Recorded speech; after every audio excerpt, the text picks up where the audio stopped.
B'siyata d'shmaya, we're going to learn Taanit Daf Chof Hey. We're going to start 10 lines from the bottom of Daf Chof Daled Omid Beis. And we're going to learn about Reb Chanino ben Doisa. Says the Gemara, Reb Chanino ben Doisa hava ka'ozil ba'ircha. Reb Chanino ben Doisa was walking on the road. Also mitra, it started raining. Omar lefonov. So Reb Chanino ben Doisa said to Hashem, Ribono shel olam, kol ha'olam kuloi benachas. It's true that the whole world are appreciating the rain and are at ease. V'chanino betzar, but Chanino is in distress because I'm trying to go on my journey and the rain is bothering me. Posak mitra, and indeed the rain stopped as a result of Reb Chanino's tefillah. Kimota lebeisi, when Reb Chanino arrived at his home, Omar lefonov, he again davened to Hashem and said, Ribono shel olam, kol ha'olam kuloi betzar. Now the whole world is in distress because they want the rain and the rain had stopped. V'chanino benachas, but I, Chanina, I am at ease because I don't have any fields. Reb Chanino was a very poor man. He didn't have any fields. Also mitra, and the rain came down as a result of that tefillah. Omer of Yosef. Rav Yosef commented on that. My ahanyo leitzloisa de kohen gadol legabi Reb Chanino ben Doisa. We know the kohen gadol, he davened, and we'll soon see what his tefillah was. And it seems that Reb Chanino ben Doisa managed to override even the tefillah of the kohen gadol. Ditnan we learnt in the Mishnah. Hoyo mispalil tefillah k'tzara b'beis hachitzayin, when the kohen gadol would come out of the kodesh hakodoshim after doing the avodah on Yom Kippur, then in the outer chamber he would say a short tefillah. My matzli, what would he daven? Rovin bar Ada, v'rova bar Ada de Omri Tarvayu mishmeid Rav Yehuda. They both said in the name of Rav Yehuda that his davening was as follows: Yirotzon milfanecho Hashem Elokeinu, it should be your will, Hashem, shetehei hashono hazu geshuma u'shechuna, that this year should be rainy and hot. And now the Gemara interrupts and says, Shechuna ma'al yasehi? Is it a benefit that it should be a hot year? Adarab greusahi. On the contrary, it's a problem if it's hot. If it gets too hot, then the fruits and the vegetables will get dried out. Elo, says the Gemara, what the Kohen Gadol actually said was, Im shechuno tehei geshuma u'telula, that if it's a year that's been destined to be a hot year, then it should be rainy and have a lot of tal, a lot of dew, in order to counteract the dryness of the heat. And that was part of the tefillah of what the Kohen Gadol davened. And the Kohen Gadol continued, that the tefillahs of the travelers who are davening that there should not be rain because the rain is bothering them on the way, that those tefillahs should not be accepted, and there should be rain so that the fruits and the vegetables and the crops can be plentiful. They said, it was said in the name of Rav Yehuda, that how would the Kohen Gadol end his tefillah? That lo ya'adi oveid shulton mid beis Yehuda, that the rulers, the kings, should not leave the house of Yehuda, the descendants of Yehuda. The kings should all be descendants of the tribe of Yehuda. And that the people in Klal Yisrael should not need to receive their sustenance from each other, nor should they need to rely on any other nation. And over here we see that the Kohen Gadol davened that Hashem should not listen to the tefillah of the travelers, and Reb Chanino ben Doisa, being a traveler, he davened that the rain should stop, and Hashem listened to his tefillah. And that's what Rav Yosef said, that the tefillah of Reb Chanino ben Doisa could override even the tefillah of the Kohen Gadol. Continues the Gemara. Omer Rav Yehuda Omar Rav, B'chol yoyim v'yoyim baskel yotzis v'oimeres. Every day a heavenly voice called out and said as follows: Kol ha'olam kuloi nizoin b'shvil Chanino b'ni. The whole world receives its sustenance in the merit of my son Chanina. V'Chanino b'ni, but Reb Chanino, my son, dayoy b'kav cheruvim me'erev Shabbos le'erev Shabbos. It was sufficient; he could survive on just a single kav of carobs from one Shabbos to the next Shabbos, from one Friday to the next Friday. Continues the Gemara. Haver regila de bisu, that it was a habit of the wife of Reb Chanino ben Doisa, lemichamo tanura kol mailo shabsa, that she would heat up the oven every single erev Shabbos, like everybody heats up their ovens on a Friday. V'shadyo aktarto, and she would throw into the oven something that causes smoke to come up because she was embarrassed. She didn't have anything. They were very, very poor. She had nothing to cook or bake for Shabbos. Everybody else was baking challah for Shabbos and making a dough for Shabbos, and she didn't have anything. So she would put something into the oven that would make smoke with this effect, as if she was baking something. Mishum kisufa, because she was embarrassed that she had nothing to put in the oven. She had this neighbor that was a very mean, a bad person, a mean person. Omran, this neighbor, said to herself, Mechta, let's see. I know that Reb Chanina and his wife don't have anything to cook or bake. What's this smoke coming out of the oven? So she decided she was going to go and knock on the door of Reb Chanina ben Doisa, possibly to harass his wife. She went and knocked on the door of Reb Chanina's home. And Reb Chanina's wife was very embarrassed. And she withdrew to some inner chamber. A miracle happened to Reb Chanina's wife, to Reb Chanina. That her neighbor suddenly saw that oven that had previously been empty was actually full of bread. And the kneading trough was full of dough. So the neighbor called out to the wife of Reb Chanina ben Doisa, Plonisa, Plonisa. Plonisa is just the female way of saying Ploni, which is some unidentified person. It's what we would say, Mrs., Madam. Aisa Mosa, de kochorich lachmech, quickly bring a baker's shovel because your bread is getting burnt in the oven.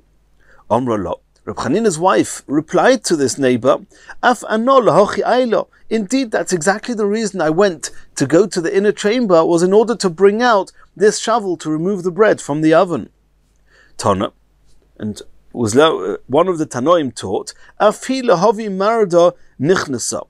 That actually it was true that when she went to the inner chamber, she went in order to bring this shovel, because the wife of Reb Chanina ben Doisa was accustomed to miracles happening, and even though she had an empty oven, she would go inside one of the inner rooms to bring out a shovel, assuming that the time she comes out, there would be an oven full of bread waiting for her.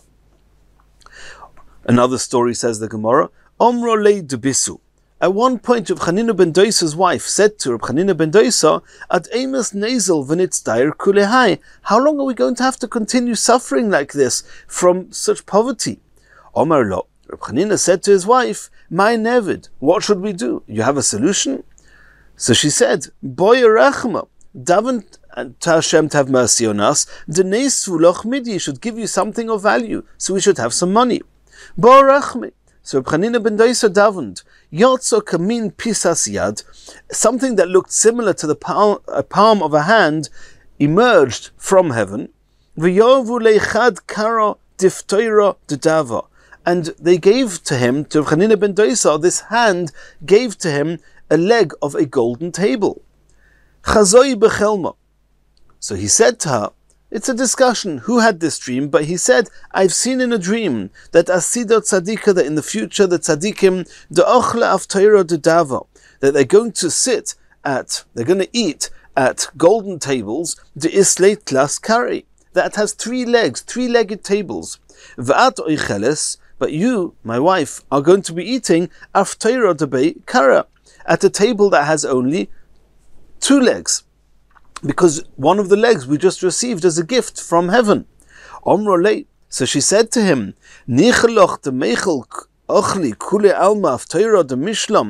so she asked him, are you okay with that everybody's going to be eating from a complete table, but our table is going to be lacking one of the feet? Omrole. She said to him, Umay nevid. Well, what can we do? How can we undo this issue? How can we rectify the situation? Boy rachma, dunishkelinu minoch, daven, Chanina, daven to Hashem, that the same hand that gave us this leg should take it back. Boy rachma, daven to Hashem, ushkalu, and they took it back.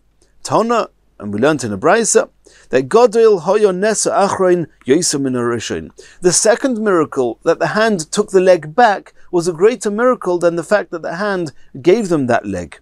The Gemiri, because we have a tradition, the Mehav Yavi, that from heaven things are given, mishka lo shokli, but they are not taken back. Continues the Gemara, another incident. Chad be'ishimsha.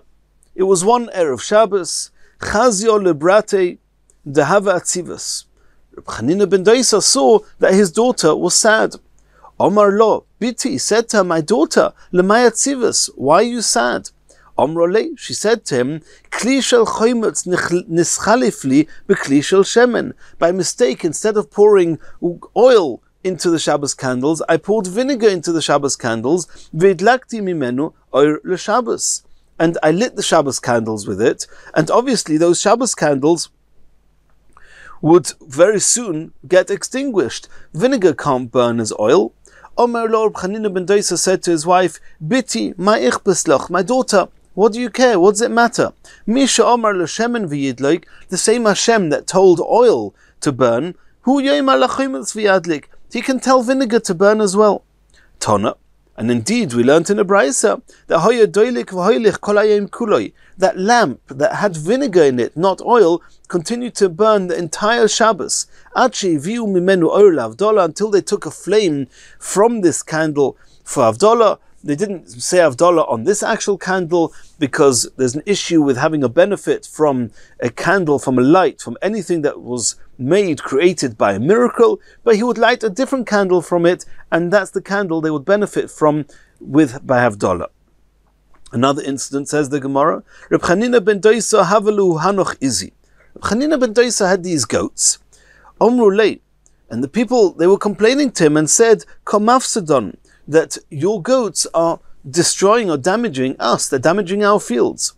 Omar, so Reb Chanina ben Doisa said to these people, if it's true that these goats are damaging your fields, nichlinu duba, then the bears should eat up these goats. V'iloi, but if what you've claimed is not true, then kol chada v'chada teisa le'urta duba b'karnayu, then each goat is going to bring home with it in the evening a bear on its horns. Le'urta, indeed in the evening, each and every goat brought back a bear on its horns, because those people that came complaining to Reb Chanina ben Doisa, obviously it wasn't true that these goats were causing damage to anybody. Another miracle that happened with Reb Chanina ben Doisa, there was this woman, neighbor of Reb Chanina, the Kabonyo Beisa. She was building a house. But the problem is the beams were too short and they didn't reach from one wall to the next. So this neighbor came to Reb Chanina ben Doisa, Omrole, and said to him, Bonisi Beisi, I've built my house, V'loi kamoti kashurai, but the beams are not reaching from side to side. Omar lo ma shmeich. So he asked this neighbor, what's your name? Omrole. So she said to him, my name is Aiku. Omar. So Reb Chanina ben Doisa said to this neighbor called Aiku, Aiku nimti kashuraich. Aiku, may your beams reach from wall to wall, which he was almost saying those beams should get extended. Tona, we learnt in a brayso that higiu ad sheyotzu amolakan va'amolakan. They extended so much that they actually protruded beyond the end of each wall, on the other side of the wall, an amma on each side. V'yesh oimrim, and some say that sniffin asom, that actually the way that they became longer was that added sections on each side, little pieces were added to it, and so to speak, this beam became a longer beam. In Tanya we learnt in a brayso, Plimoy oimer, aniro isi oise abayis. Plimoy said, I saw that house of that was built miraculously, the neighbor of Reb Chanina ben Doisa. Aniro isi oise abayis, v'hoyu karoisov yoitzois amolakan v'amolakan. And I saw that there was a protrusion of these beams on each side of the house, of the wall, an amma. V'amruli, and the people told me, Bayis zeh shakero Reb Chanina ben Doisa b'tfilosoi. This is the house that Reb Chanina ben Doisa covered with the beams through his tefillah. Continues the Gemara. And we mentioned before the goats of Reb Chanina ben Doisa. The Gemara is now asking Reb Chanina ben Doisa, Mehechon havilu izim. Reb Chanina ben Doisa was a very poor man. Where did he have goats from? V'ha'oni hava. He was very, very poor. V'oid Omru Chachomim, and also we have another issue. Can it be that Reb Chanina ben Doisa had goats? Did the Chachomim not say Ein Megadlin Bei Madaka Be'eretz Yisrael was not allowed to raise small animals, small cattle in Eretz Yisrael? For a number of different reasons. We're going to learn about that in Baba Kama Daf Ayin Tes. Answers the Gemara Omer of Pinchas. There was an incident. Maisa v'ovar odom echod al Pesach beisoy. There was this person that was passing by the doorway of Reb Chanina ben Doisa's house. V'niach sham tarnagoylin, and he just put down some of his chickens there. Umatzalson ishtei shel Reb Chanina ben Doisa. Reb Chanina ben Doisa's wife found these chickens. V'omar lo, and Reb Chanina told her, al toichli mi beitzeim. Don't eat from the eggs. They don't belong to you. They belong to the original owner, and they have to be given back to the original owner. And it's now, so to speak, lost property, but it's not yours. V'hirbu beitzim v'tarnagoylim, and eventually the eggs hatched into more chickens, and the chickens laid more eggs, and they had a tremendous amount of eggs and chickens. And these chickens and the eggs, they were becoming a bother for Reb Chanina and his wife. Umacharon. So they sold the eggs and the chickens. V'kono b'dmein, and with the money that they received from the sales, they bought izim, they bought goats. Pam achas ovar oisei odom. At one point, that person, she'ovdu mimenu atarnagoylim, the one who lost those chickens and obviously remembered that he'd lost those chickens, he now came back to the home of Reb Chanina ben Doisa. V'omar lechaveiroi, and he happened to mention to his friend, Bekan hinachti atarnagoylim sheli. I seem to remember that I left some chickens here. Shomer Reb Chanina. Reb Chanina overheard this. Omar lo, Reb Chanina said to this person, Yesh lecha bohen siman? Do you have any siman, an identifying mark with those chickens? We'll learn in Bob Metzia, Ele Metzias, what can become a siman, but do you have any siman to prove to me that they were yours? Omar lo hen, he said yes. Nosa no siman. He gave him the siman, and Reb Chanina realized this was truly the owner of those chickens. V'notalosa izim. Reb Chanina took those goats and said, "V'hein izei da'aisa duba b'karnayu." He gave the goats back, but those goats that didn't belong to Reb Chanina ben Doisa, it was just lost property. They were bought from money of the lost chickens and eggs. Then those were the goats that we mentioned before, that they brought the bears on their horns. Continues the Gemara. Rebbe Lezer ben Pedos k'dechikale milsa tuva. Rebbe Lezer ben Pedos was very, very poor. Ovad milsa. At one point, he did something. What it means is, Rashi says, he let some blood. And after one lets blood, then it's important to eat. We saw that in Shabbos, Daf Kuf Chof Tes. And he had nothing to eat, he was so poor. Shokal bro detumo. He took a clove of garlic, and put it into his mouth. Cholash libe, he grew faint, v'nim, and he fell asleep. Ozul rabbonon l'shiur, the Chachomim came to inquire how he was feeling.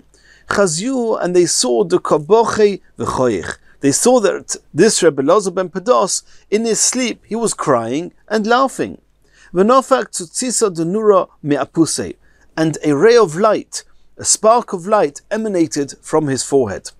Ki'itar, when he woke up, Omru lei, then the Chachomim asked him, "Mai tam kabochis v'choiches? Why were you crying? Why were you laughing?" Omar Luhus Rebbe Lezer ben Pedos said to the Chachomim, I had a dream that Hashem was sitting with me. And I said to Hashem, how long am I going to continue suffering in this world?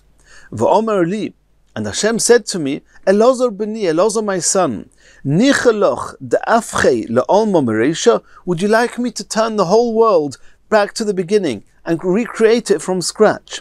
Efsha, then maybe, perhaps, to misyaldas b'shaitu de mezayna, you'll be born at a time where there'll be more food, more sustenance, because the amount of sustenance a person gets is also influenced by the time that he's born. Omri lekame.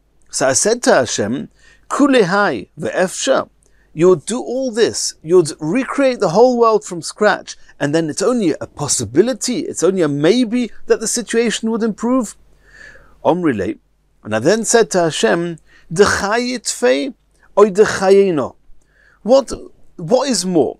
Is the years, the days, the months, the years that I've lived so far, the greater part of my life, or what I am still destined to live before my life is over is more? Which one is greater? The amount of my life I've already lived, or the amount of my life ahead of me? Omer li, so Hashem said to me, the amount that you've already lived is longer, is more than the days that you're still destined to live. Omri lekamei. So I said to Hashem, Im kain, if so, loy be'ina. I don't want you to turn the whole world upside down and to start from scratch. Since I've only got a smaller, relatively smaller part of my life still to live, and then I'll be in the world to come where I'll get a reward, it's not worth starting from scratch.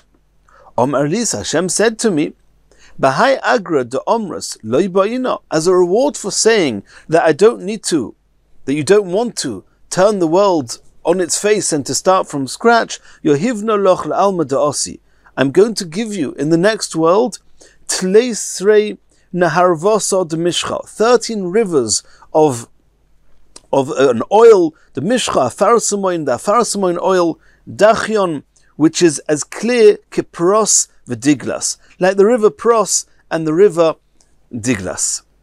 The Ma'angus Bay, and you'll be able to enjoy them in the world to come. Omri lekamei.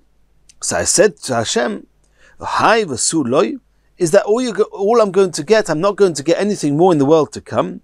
Omar li, Hashem said to me, Ulechavroch ma yehivna. Well, what am I going to give your friend? What am I going to give? If I give everything to you, what will I have to give anybody else? Omri leis, I said to Hashem, Va'ano migavra de lesli, but you know. And the Maharsha explains that this means is that I wasn't asking for a portion of the reward that's coming to somebody else. I'm asking for the portion of the reward that would have come to somebody else, but that somebody else is not deserving of that reward, so that you can give me. And this is based on the Gemara in Chagiga Daf Tezvov. Other Mefarshim explain that what Rabbi Elazar ben Pados was saying was, am I asking reward, an extra reward, from somebody who's limited? I'm asking from you, Hashem. You're not limited. So says the Gemara, Mochyon ba'askutlo apusya, which means that Hashem, so to speak, he flicked me with his fingers on my forehead, which is why that spark emanated from his forehead.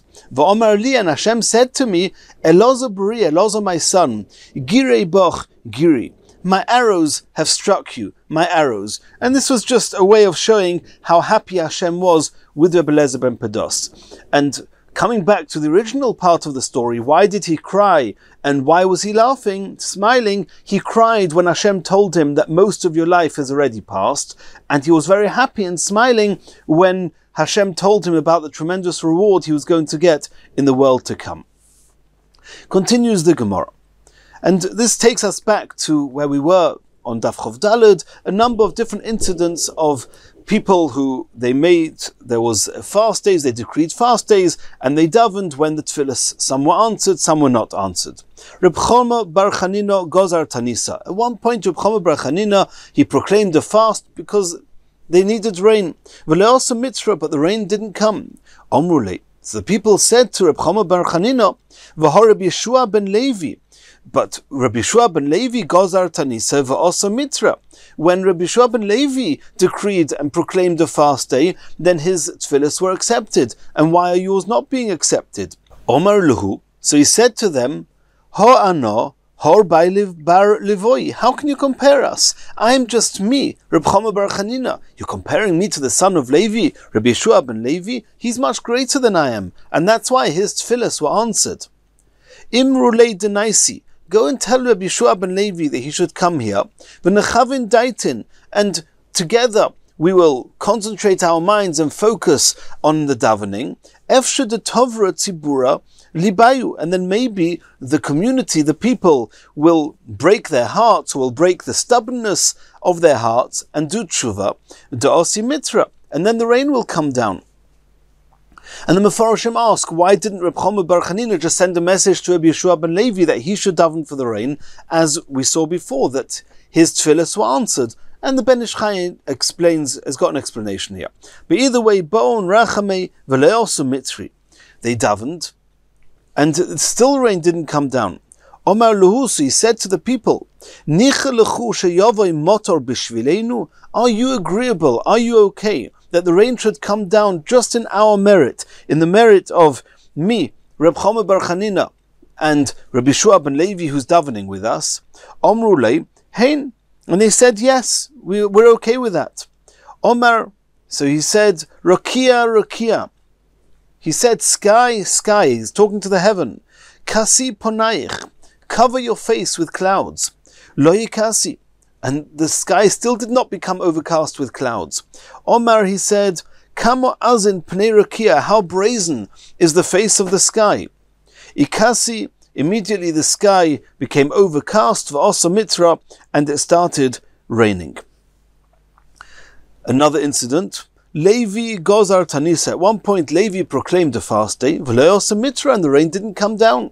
Omar lefonov, he said to Hashem, Ribono shel olam, oliso v'yoshavtu b'amorim, you went up, so to speak, you're sitting high in the heavens, ve'eina merachim al banecha, and you have no mercy on your children. Osa mitra, and the rain came down. Ve'itla, however, Levi became lame because it was an inappropriate way to speak to Hashem. Omer Rabbi Loza said, La'olam al yatiach odom dvorim klapi mailo. A person should never cast words up towards Hashem. That means a person shouldn't complain and speak in that way to Hashem. A very great person, referring to Levi, he threw words of complaint up towards Hashem, and he became lame because of it. Umani, who was that person? Levi. It was Levi. Asks the Gemara, V'ha gormale? Was that the reason he became lame? V'ha Levi achve kida. Levi did a maneuver called kida, which was where he puts his toes onto the ground and then bends right over and manages to kiss the ground that way, which was some maneuver. Achve kida kamedu Rabbi. He did this kida maneuver in front of Rabbi. V'itla, and then he became lame. So we see it was the kida bow that made him lame, not his disrespect to Hashem. Answers the Gemara, they were both together caused it to him. Because he spoke disrespectfully to Hashem, that's why when he did the kiddah bow, that's why he became lame at that point. Continues the Gemara, Reb Chia bar Lulyoni Shom'inu lahach anoni de ka'omra. At one point, this Reb Chia bar Lulani, he heard two clouds conversing together, saying to each other, Neisu v'nisva mayo, let's go and give water ba'amoin and Moav, to Amoin, to Moav, which were places, countries that the Klal Yisrael were not there. Omar lefonov, Ribono shel olam. So Reb Chia said to Hashem, Ribono shel olam, k'shenosata Torah la'amcha Yisrael, when you gave the Torah to your people, chazarta al kol umayis ha'olam, you first went round to all the nations of the world, offering them the Torah. They didn't want to accept it. And now you're going to give them the rain? Let the clouds come and pour out the rain here in Eretz Yisrael, which is where Klal Yisrael are, those who received the Torah. And Hashem answered the tefillas, and the clouds poured the rain there in Eretz Yisrael. Continues the Gemara. Dorash Reb Chia bar Lulyoni. Something that this Reb Chia that we just mentioned, he expounded as follows. How are we supposed to understand the following pasuk? The pasuk says, Tzadik katomor yifrach. A righteous man will flourish like a date palm. Ke'erez balavonoin yizge. And he's going to grow tall like a cedar in Lebanon, in Levonoin. So make up your mind. Is this tzaddik compared to a date palm, or is he compared to a cedar tree? Im nemar tomor. If you're going to say that the tzaddik is compared to a date palm, lomo nemar erez. Why is he like a cedar? V'im nemar erez, lomo nemar tomor. And if you're comparing the tzaddik to a cedar tree, why are you also comparing him to a date palm? Says the Gemara, said Reb Chia, Ilu nemar tomor v'loi nemar erez. If it would only say that tzaddikim are compared to a date palm and not to a cedar, then Oyisi Omer, I may have said that mar tomor, just in the same way as a date palm, ein gizoi machlif, the trunk of a date palm doesn't regenerate. It doesn't, once it gets removed, it doesn't grow back again. Af tzaddik chas v'sholem ein gizoi machlif. So too I may have thought that the tzaddik also, that his trunk, so to speak, does not regenerate. Which means that he's not going to grow up, he's not going to get up with tchias hamesim. Lakach nema erez. That's why we compare the tzaddik to a cedar tree, to say that like a cedar tree, that its trunk does regenerate, so too tzaddikim are going to regenerate at the resurrection of the dead at tchias hamesim. Ilu nemar erez. And on the other hand, if they would only compare the tzaddikim to a cedar tree, and not v'loi ne'emar tomor, and would not compare them to a date palm, hoyisi oimer, I may have said, ma erez eino yisaperis, in the same way as a cedar tree does not produce fruits, af tzaddik chas v'shalom eino yisaperis, so too, a tzaddik will not produce any fruits, and he will not receive his reward in the world to come. L'kach ne'emar tomor. V'nemar erez, that's why the tzaddik is compared also to a date palm and also to a cedar tree. Asks the Gemara, Ve'erez gizoi machlif, and a cedar tree, is it true that the trunk of a cedar tree actually regenerates? V'tanya, did we not learn in a brisa? Halokeach ilon mechaveri, if a person buys a tree from his friend, lokuts, in order to cut it down, in order to use it for firewood, to use the wood, magbioi min akarka tefach, he has to leave at least a tefach of the trunk above the ground. The kaitzitz, and he will cut the tree a tefach off the ground in order that it can regenerate, it can regrow. Besadon hashikma, in the case of a sycamore trunk, if somebody wants to cut that down, then he has to leave shnei tfachim. He has to leave at least 2 tfachim off the ground. Bipsulas hashikma, in the case that he's cutting down a different type of shikma called a besulas hashikma, which is a type of a sycamore tree that had never been cut down, unlike the sadon hashikma that had once been cut down in the past. And in the case of the besulas hashikma, shloisha tvachim, you have to leave at least 3 tvachim off the ground in order to allow it to regenerate. Bakonim ubegefanim, in the case of reeds and vines, minapkok ulemailo, you're only allowed to cut it from the lowermost knot in this vine or in these reeds and above it, in order that there'll be enough to be able to regenerate from there. B'dekolim u'ba'arozim, regarding date palms and cedar trees, choyfer lemata u'mashorish, he's allowed to even dig below the ground and uproot the tree entirely, lefisha ein gizoi machlif, because in any case the trunk is not going to regenerate, and therefore there's no necessity to keep any of the tree there at all. So you see clearly here that the cedar tree does not regenerate its trunk, unlike we saw before.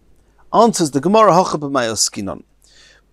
We're talking about b'shar mine arozim. There's a number of different types of cedar trees, and there's one type of cedar tree that does regenerate, and another type of cedar tree that doesn't regenerate. K'de Rabbi bar Huna, like Rabbi bar Huna learnt, and he said as follows: the Amar Rabbi bar Huna, asoro mine arozim heim. There are 10 different types of erez trees. Shenemer, as it says in the pasuk, etein bamidbor erez. Now I'm going to put in the desert a cedar tree, shita v'hadas, etc.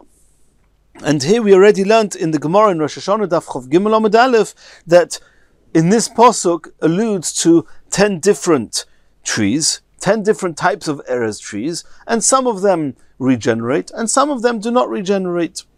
Continues the Gemara, Tanu Rabbanon, Ma'aseh b'Rebbe Lezer. There was once an incident with Rebbe Lezer ben Hurkanus, Shegoza Shloishes Sheitainis ala Tzibur.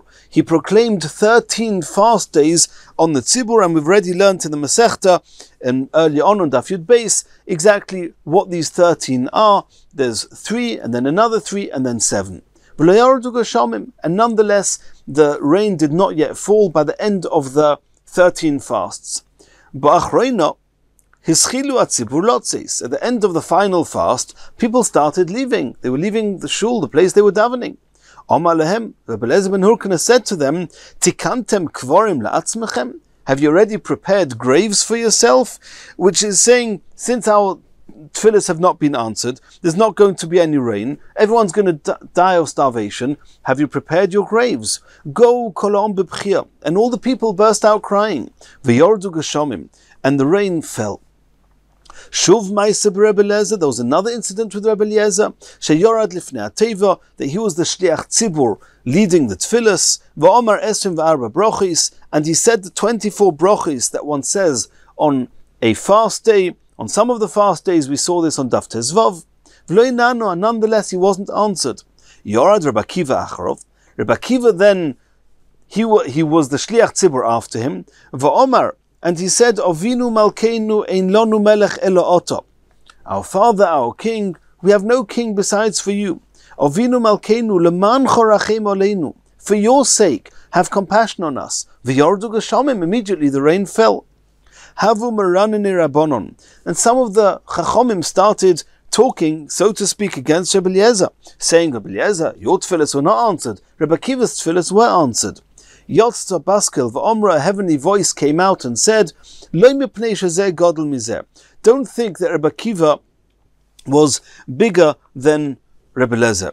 No, Elo shezeh maver al midoisov. Rebbe Akiva had some trait that was very unique, and that was that he was a very forgiving person. He was maver al midoisov. V'zeinu maver al midoisov. And Rebbe Eliezer didn't have the unique trait that Rebbe Akiva did, and that's why Rebbe Akiva's tefillas were answered, and Rebbe Eliezer's were not. Continues the Gemara, Tonu Rabbanon. And we saw earlier on in the Gemara on Daf Yud Beis that if there was a drought, there was no rain, they would have fast days, and if the rain still didn't come, they would decree more fast days and more fast days. The question is, how much rain has to fall in order to determine that that's it? It's no longer a drought, and one doesn't need to declare any more fast days. Tonu Rabbanon ad mosa yu geshomim yerdim. How much rain has to fall, v'atzibur poiskin mitanisom, and the people can stop fasting. Answers the Brisa, Kimloi berech hamachreisha, the depth of the blade of the plough. Divrei Reb Meir. That's what Reb Meir says. That means if the ground got saturated to the depth of this hole, this furrow that was created by the plough, then once that amount of earth is saturated, then it's no longer considered a famine, a drought, and it was no longer necessary to continue the fast days. That's the opinion of the Reb Meir. The Chachomim said it depends. B'chareva, if it's a dry soil, then tefach. Then if it penetrates just a tefach in very dry soil, that means that there was a lot of rain, and that's enough. However, b'beinonis, if it's a medium soil, not ploughed soil, but also not very dry soil, there b'beinonis tfochaim, 2 tfochim is enough. If the water's penetrated 2 tfochim, that's the amount of water that's needed to be considered that it's no longer necessary to continue fasting.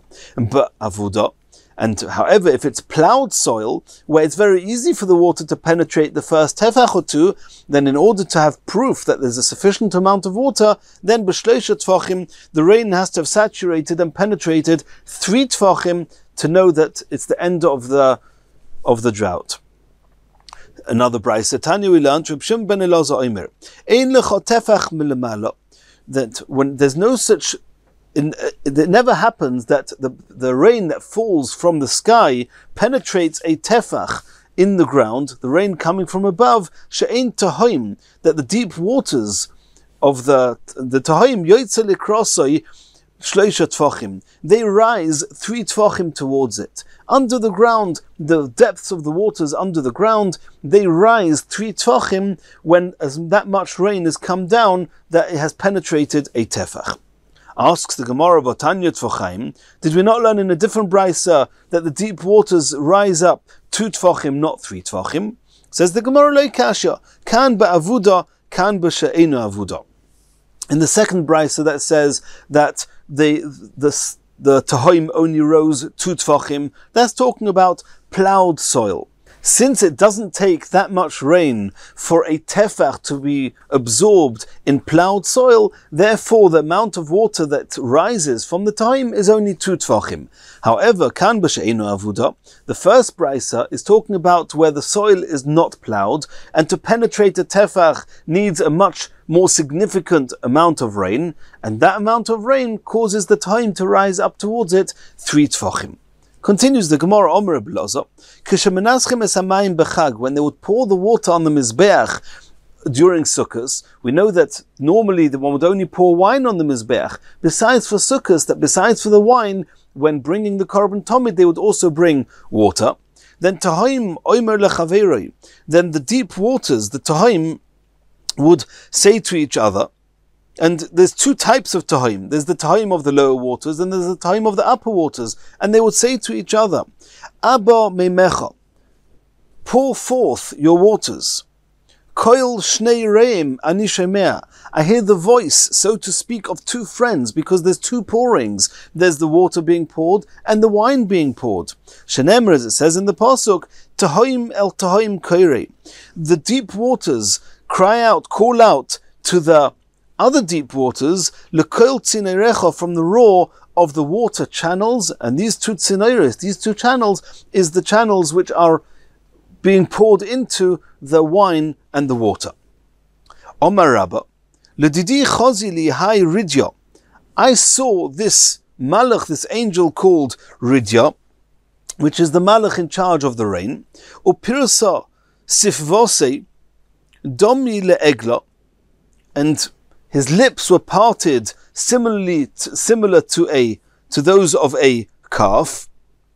V'kaimo bein tahoimo tata l'tahoimo ilo, and this malach of the rain is standing between the tahoim, the upper tahoim, and the lower tahoim.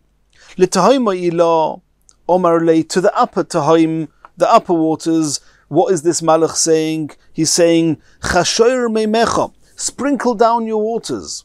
L'tahoim otata omar le, the malach is saying to the lower tahoim, abba meimecha, pour forth your waters. Shenemer, as it says in the Pasuk, hanitzonim, your blossoms, niru ba'oretz, are seen in the land. And the Pasuk actually goes like this, hanitzonim niru ba'oretz, that the blossoms have appeared in the land. Eis hazomir higia, the time of song has arrived. V'koil hatoyer, and the voice of a toyer, which normally means a dove, a type of a turtle dove, nishma baratzenu, is heard in our land. And Rashi explains that it goes as follows. Hanitzonim niru ba'oretz means that these nesochim, these two pourings, which are done just once a year, the whole year it's just one, just the wine, but when is it done twice? Two pourings only once a year. Just like blossoms appear once a year, so too this double pouring, including the water, is only once a year. So hanitzonim niru ba'oretz, when on Sukkot, that means when does the double pouring appear on the land? Eis hazomir higia, it's the time of the song, referring to the Yom Tov of Sukkot has arrived. V'koil hatoyer, toyer can also mean a bull. And this bull is referring to the calf-like angel that we mentioned, that the Koil HaTorah, the voice of that angel, is saying, Nishma Baratzenu, can be heard in our land, is be heard that the Malach is saying that rain should pour down onto the earth. That's how Rashi, in his first explanation, explains what the Gemara wants with this pasuk. And now the Gemara is going back to the Mishnah. Hoyu mis'anin v'yordu geshomim koidem hanetzach.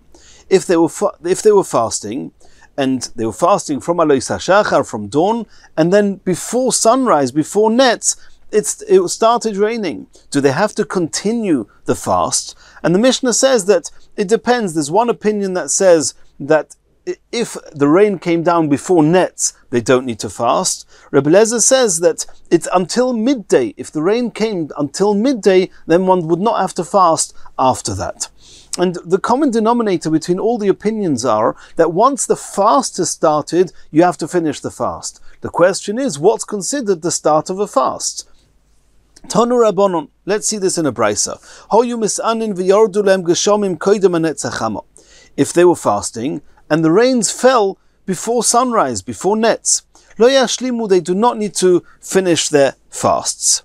Even though the fast started already from Alois, but it's not considered fasting until nets. And since it rained before it's considered a fast, therefore they do not need to fast. La'achar netzachamo yashlimu. However, if the rain only came down after sunrise, then you have to fast the whole day. Divrei Reb Meir, that's the opinion of Reb Meir. Reb Yehuda Omer, koidem chatzos lo yashlimu.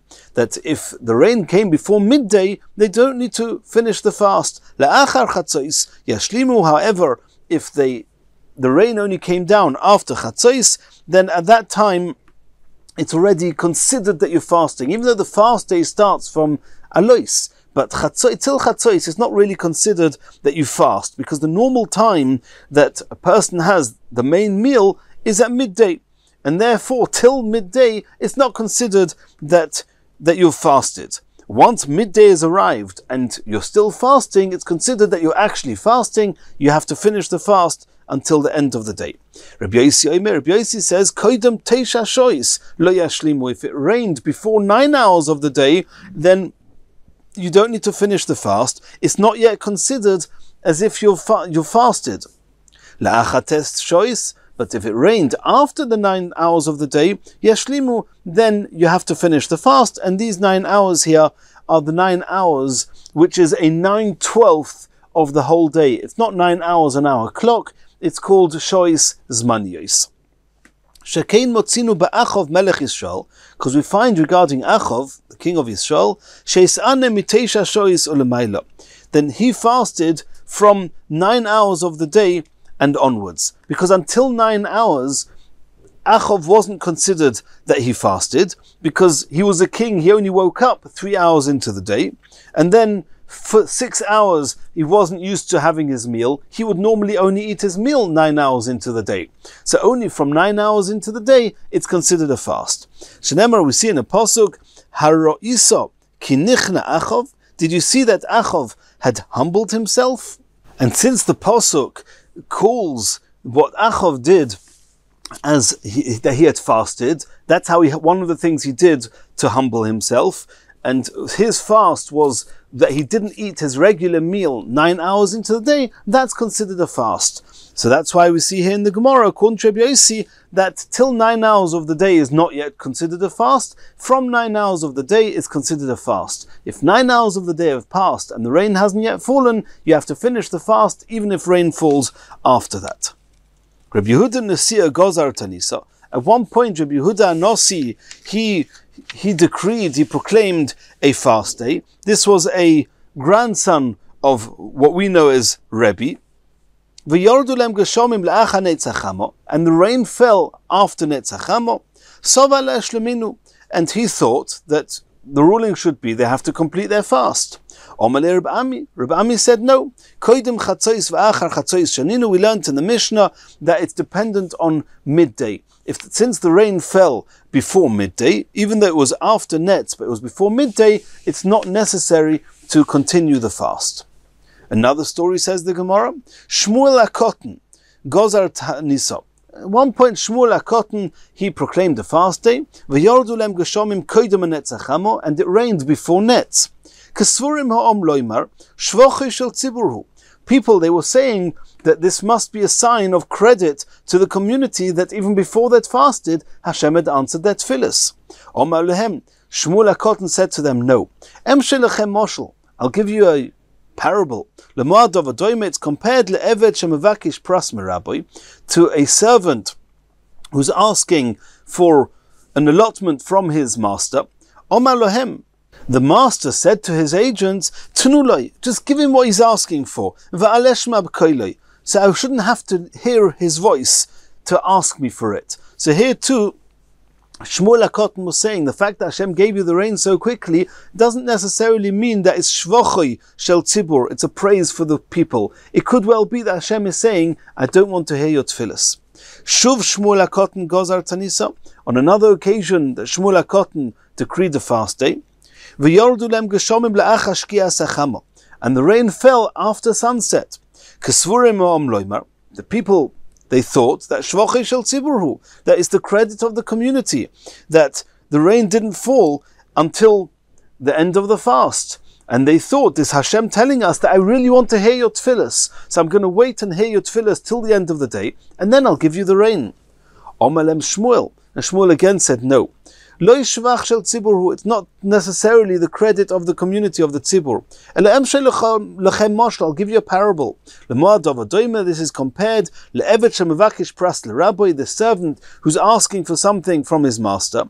And the master said to his agents, Hamtinu loy ache yismakmek v'yitztayer.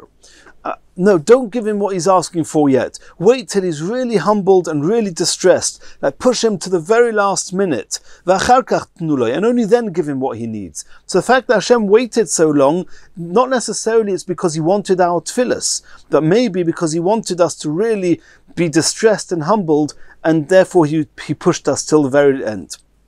Continues the Gemara. According to Shmuel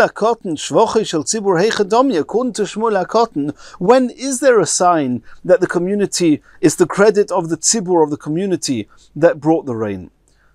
Says the Gemara, Omar Mashiv Ruach v'noshav zika.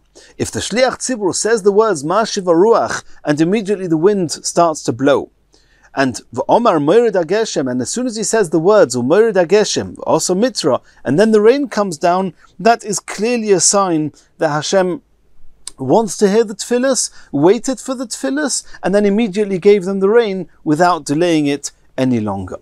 Continues the Gemara. Maaseh v'gozu tainis belud. This was the final part of the Mishnah, that the Mishnah said that there was a fast day in Lud, and then at some point Tarfon told them that you can, since the rain had come, then he told them that you can eat and drink and turn it into a Yom Tov, and then say the Hallel. Asks the Gemara, V'neima Hallel mi'kara, why don't they say Hallel straight away before they even go home to eat? Answers the Gemara, Abaye v'Rava de Omra Tarvayu, Abaye and Rava both explained, Lefi she'ein oimrim Hallel, one does not say Hallel, Elo al nefesh tzvea v'keres malea, only on a full stomach. Only a satiated person is in a state of saying the Hallel. And the reason they said this Hallel, which was Tehillim Perek Kuf Lamed Vav, is because in this Perek it says Noisein lechem l'chol basar, that Hashem gives nourishment to all flesh, ki la'olam chazdoi. Asks the Gemara, Eini, is it true that only somebody who's satiated and on a full stomach one says the Hallel? Rav Papa ikle lebeiknishta de Avi Goivar. Rav Papa was visiting this shul of Abi Goivar, which is either the name of a place or the name of a person, v'gozar tanis, and he proclaimed a fast day because there was no rain. V'yordu lem geshomim ad chatzos, and the rain fell before chatzos. V'oma Hallel, and he first said the Hallel, v'charkach ochlu v'shosu, and only afterwards they went home to eat and drink, which was the opposite of what we mentioned before. Answers the Gemara, Shani b'nei Mechayza, the people of Mechayza, which is where that incident happened, that's different to Shchichubu, Shikrus, because it was very common that they should get drunk, and if you're going to allow them to eat and drink first, they may become drunk, and then they wouldn't come back to the shul to say Hallel. Therefore, if Papa said, first say the Hallel, and then go home to eat and drink. Hadron aloch seida tainis elu b'siyata dishmai. We finished the third perek in Masechet Taanit. In Mirz Hashem, we're going to review and do chazara on the third perek, and in Mirz Hashem in the next shiur, we're going to continue the next perek of Masechet Taanit.